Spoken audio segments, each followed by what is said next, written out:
Hey, welcome back to another Netcast. I'm Rich Lopez, Quantrix Authority. Thanks for joining me today for episode number 36, Determining the Canvas Object Source. I have here a very large canvas that has a fair amount of data on it, several different charts coming from several different sources.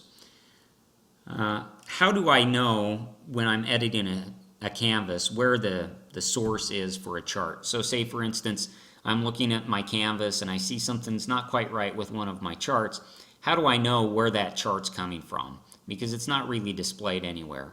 Well, there's two methods to do that. The first is by using your mouse. You can just go to the chart and let her set there for a second, and you hover over, and then you get a tooltip that says that, this is chart 2 of the P&L calculations rolling monthly.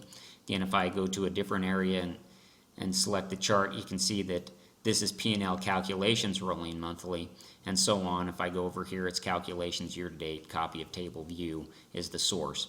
And then what I could do is I could then go to my model browser. I could look at that data and see, what the problem is, if that's what I needed to do. Another method of determining the source of the object is by simply clicking on it.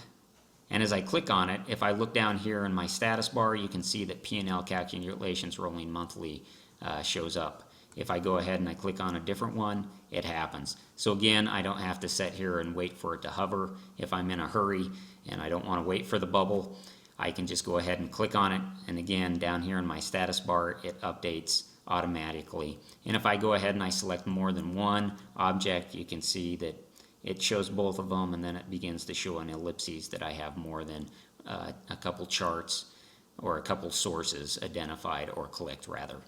So that's a little tool tip. That's a little tip for you for working with canvases that should help you navigate the beauty of Quantrix canvases. If you have any questions about canvases or any other questions about Quantrix, feel free to reach out to me at quantrixauthority@gmail.com. I absolutely love Quantrix, and of course I want to make you a Quantrix master. So please join me again for another episode of Quantrix Authority with Rich Lopez.